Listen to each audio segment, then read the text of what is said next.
El cielo azul y transparente del Valle de México se ennegreció como nunca antes. Un cúmulo de nubes se agolparon sobre la capital de la Nueva España. Al caer la noche, rayos y truenos anunciaron la impresionante tormenta que se avecinaba aquel 20 de septiembre de 1629. Durante 36 horas seguidas, el agua cayó sobre la Ciudad de México, interrumpiendo la tranquila vida colonial. Los vecinos miraron con impotencia cómo el esfuerzo de toda una vida se perdía debajo de las aguas. Tristeza y preocupación fue con lo único con que se quedaron. En el mes de julio anterior de ese año, había comenzado la temporada de lluvias con una intensidad inusual. Los niveles del lago de Texcoco y la Laguna de México crecían rápidamente y parecía advertirse una difícil situación. En las afueras de la ciudad, las aguas avanzaban sobre las calles de tierra.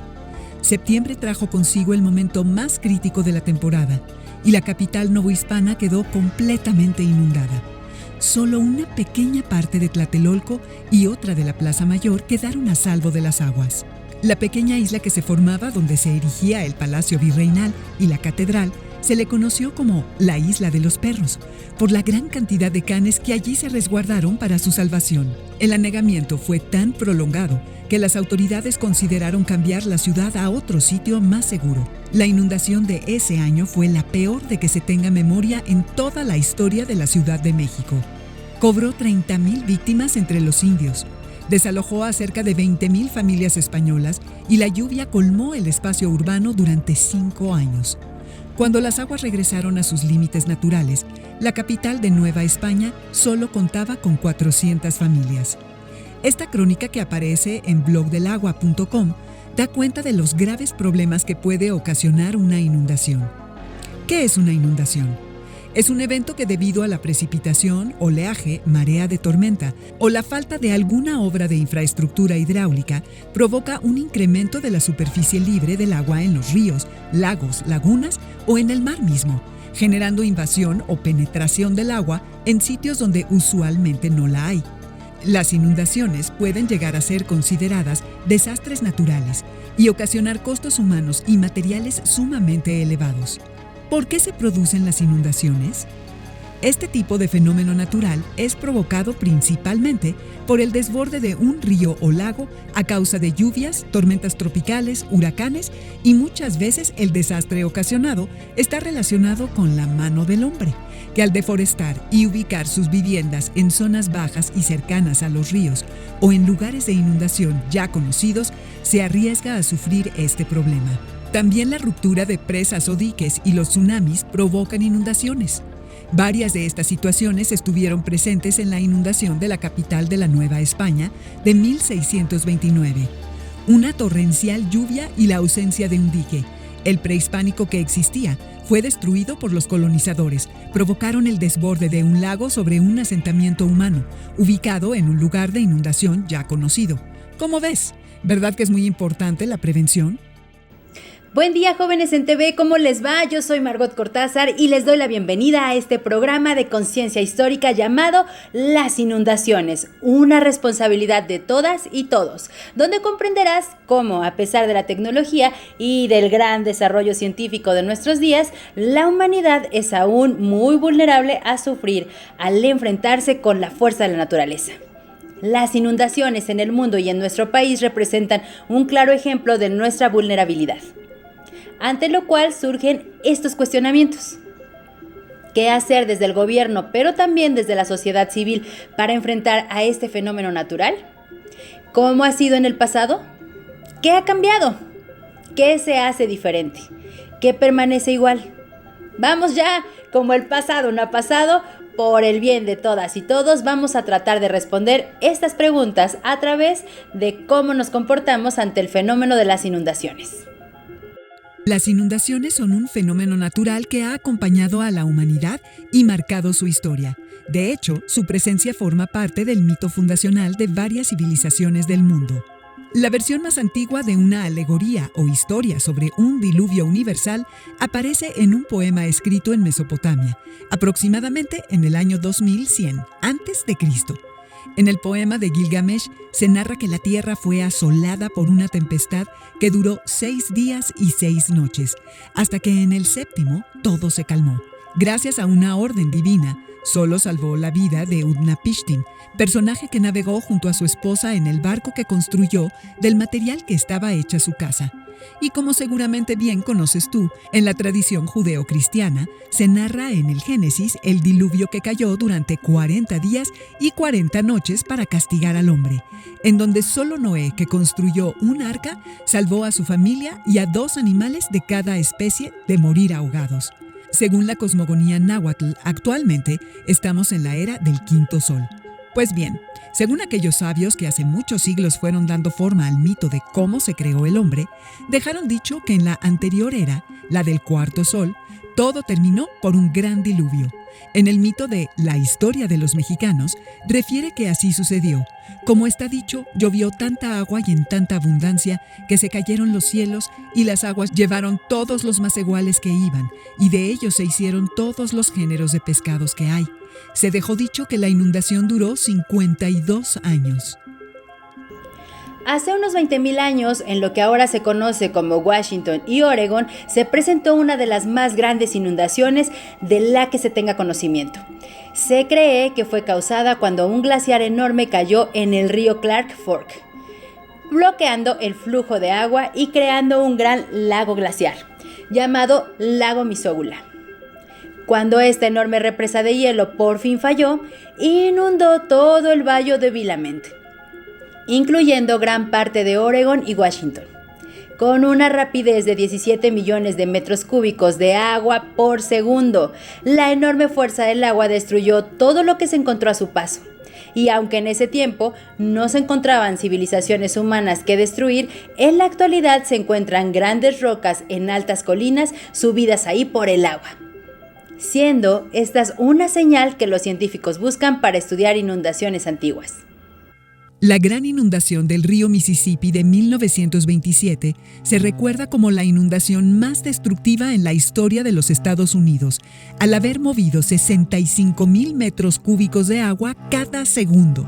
Para que te imagines, es el equivalente a ver pasar toda el agua de 20 piscinas olímpicas por segundo. Durante el verano de ese año, fuertes lluvias se presenciaron en la parte central del río Mississippi, y para el día de Navidad el nivel de agua del río Cumberland superaba los 17 metros, récord que se mantiene hasta hoy en día. El río excedió sus niveles en 145 zonas, inundando más de 70,000 kilómetros cuadrados, el equivalente a 30 veces la superficie de la Ciudad de México, con una profundidad de 10 metros. Causó $400 millones en daños y mató a 246 personas. Si bien es verdad que hay zonas propensas a sufrir inundaciones, estas también se pueden presentar en lugares donde la memoria de sus habitantes no se encuentra alguna registrada. En el mes de agosto de 2002 se produjeron lluvias insólitas en Europa.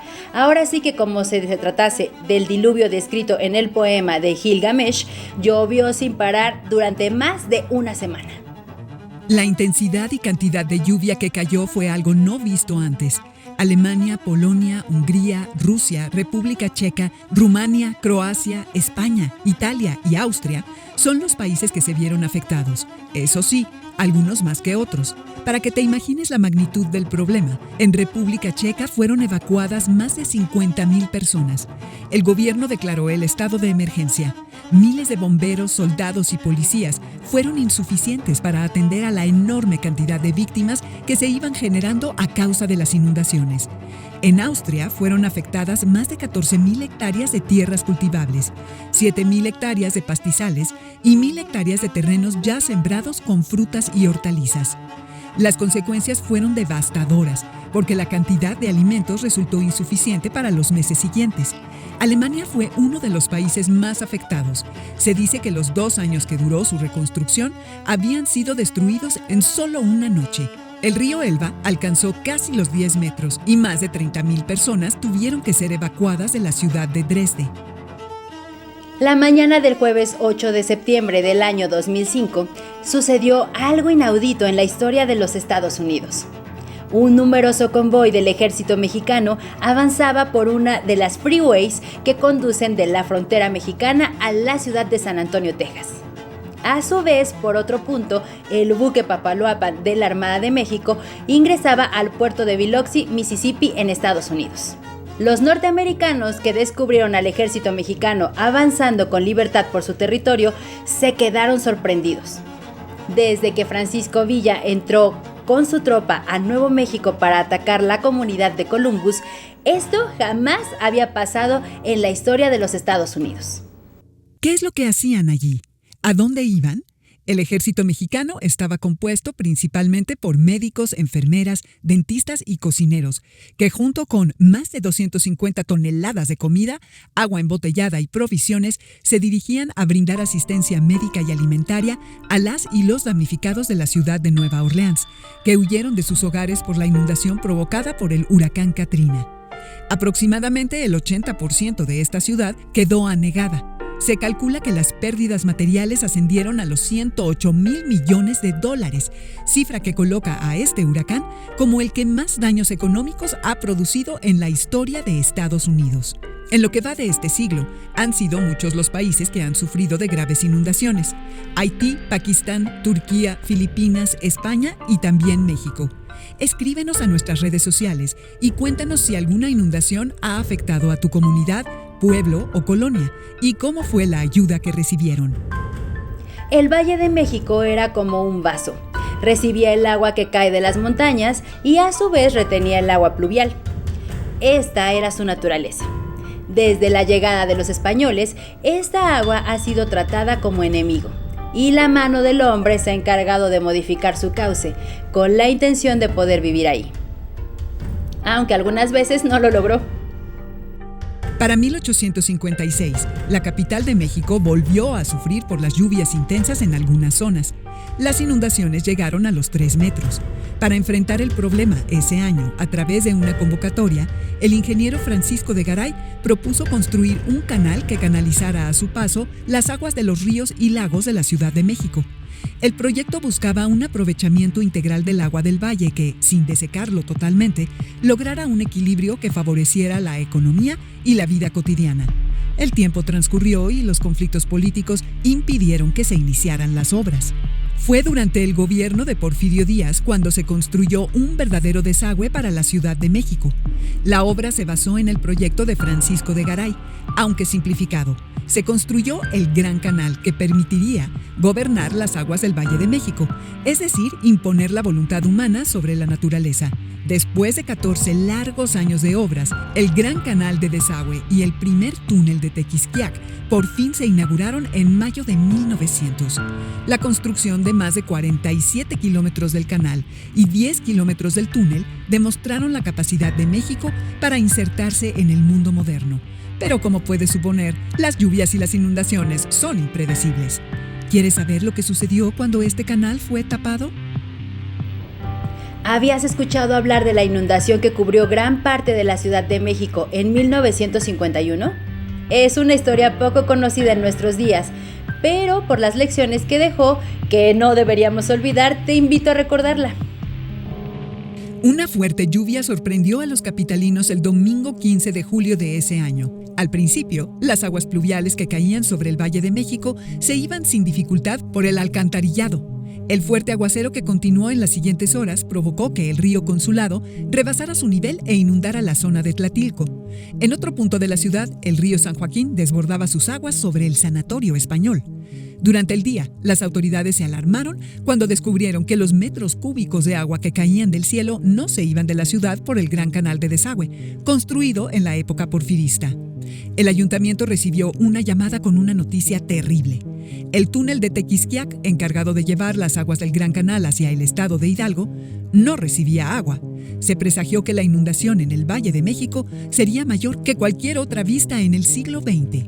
El diluvio continuaba y el agua no dejaba de acumularse en calles y viviendas. Para desgracia de las y los capitalinos, acostumbrados a ver llover pero no a tener los pies metidos bajo el agua en contra de su voluntad, varias colonias de norte a sur y de oriente a poniente de la capital estaban ya inundadas. Para la noche de ese domingo, las autoridades capitalinas, encabezadas por el regente Fernando Casas, estaban colapsadas y la ciudad al borde de la catástrofe. Un encabezado a 8 columnas del periódico Excelsior resumía la situación que se vivió en los días siguientes. Desastrosa inundación en la capital por tormenta. La situación era terrible. Imagínate, la mitad de los 3 millones de habitantes de la ciudad tenían sus casas y negocios bajo el agua.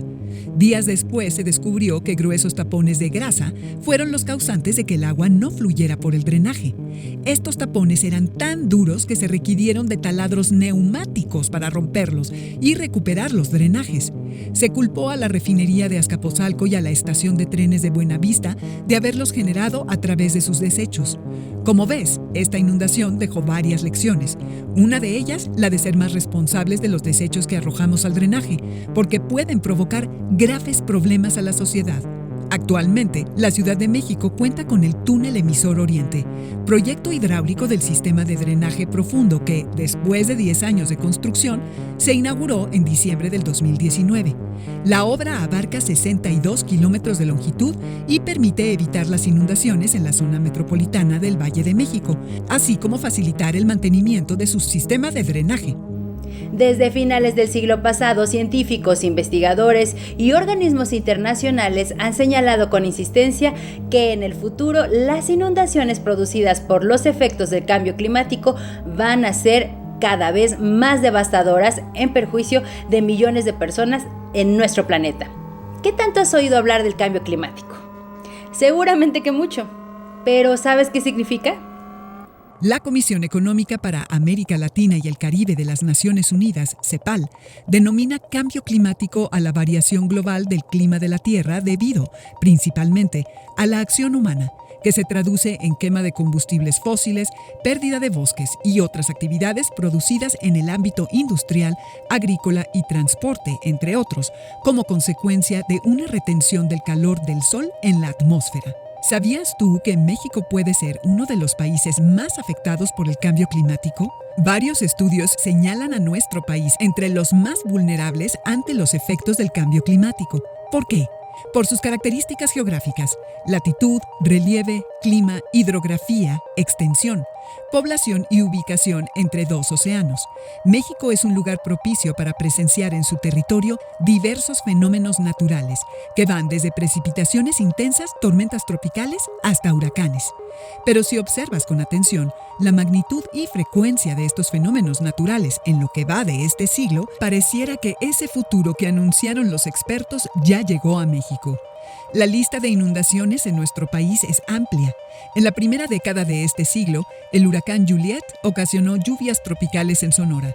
El huracán Stan provocó el desbordamiento del río Coatán en Chiapas e inundó 2 de sus municipios, pero son los desbordamientos de los ríos en el estado de Tabasco, en el sureste de México, los que más aparecen en esta lista negra.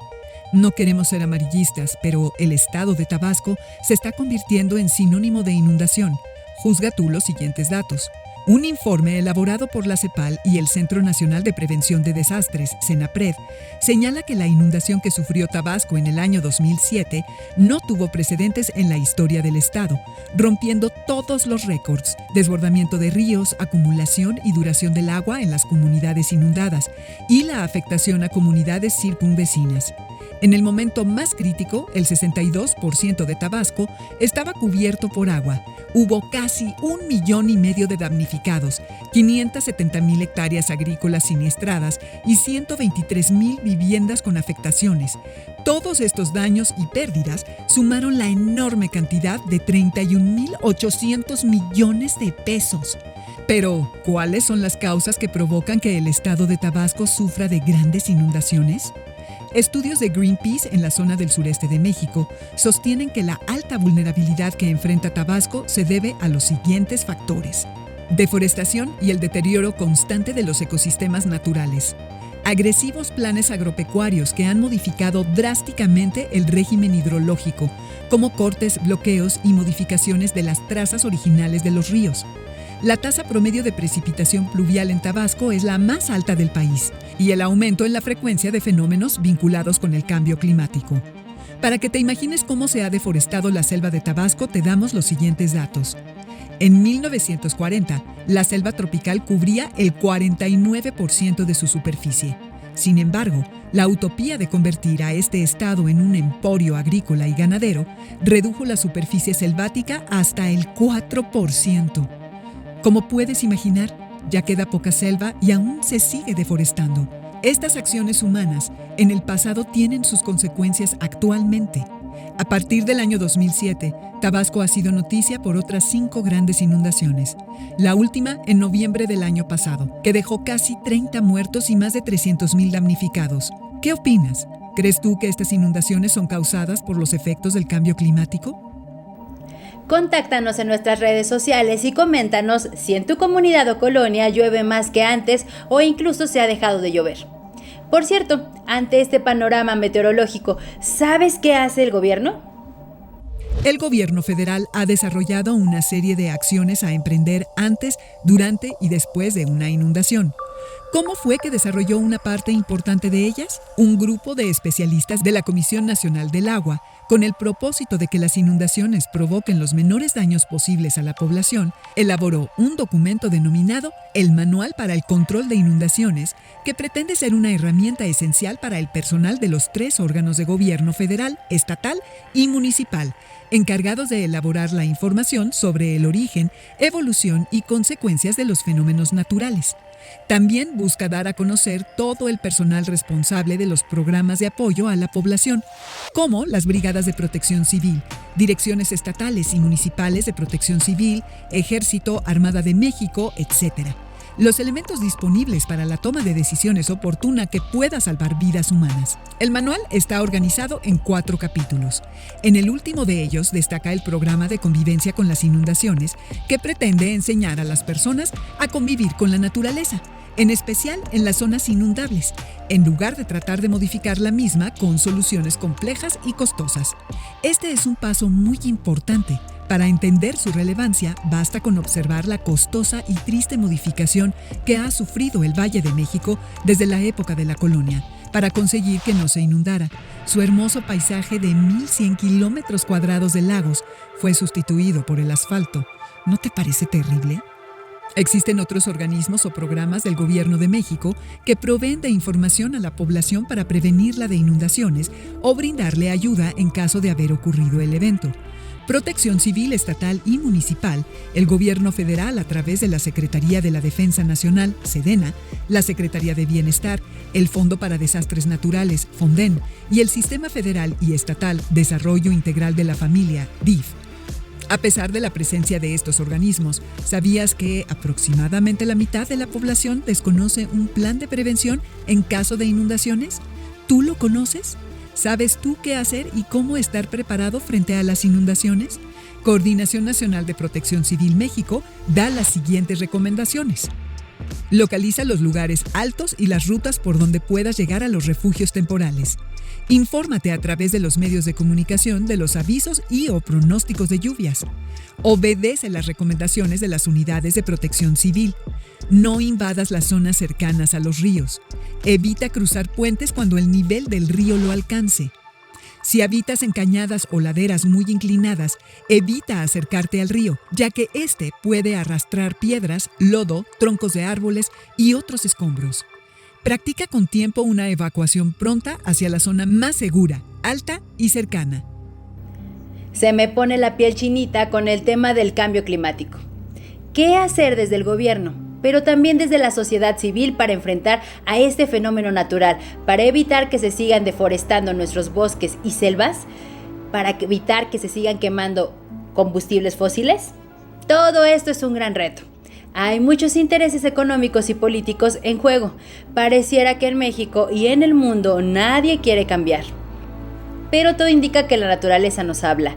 China, India, México, Grecia, Perú, Chile, el Caribe, Paraguay, República de Chad, Argentina, Siria, Israel, Irak son solo algunos de los países que han padecido de severas inundaciones en esta última década. ¿Pero sabes por qué los menciono? Porque fueron las antiguas civilizaciones que ocuparon sus territorios las que nos han dejado por escrito que una inundación universal acabó con la mayoría de la población del mundo hace miles de años. ¿Acaso nos dirigimos a otro cataclismo que ponga en riesgo nuestra existencia? Es importante saber escuchar. Las inundaciones en nuestro país se podrían disminuir al atender las necesidades locales y tomar en cuenta los contextos culturales en que viven las poblaciones afectadas. ¿Tú qué piensas hacer? Podemos iniciar dejando de tirar basura en las alcantarillas, por ejemplo. Yo soy Margot Cortázar y te invito a que estemos en contacto a través de nuestras redes sociales que tienes en pantalla. Ahí compártenos tus propuestas para revertir el cambio climático. Gracias por habernos acompañado en este programa llamado Las Inundaciones, una responsabilidad de todas y todos. Y recuerda, como el pasado no ha pasado, conéctate.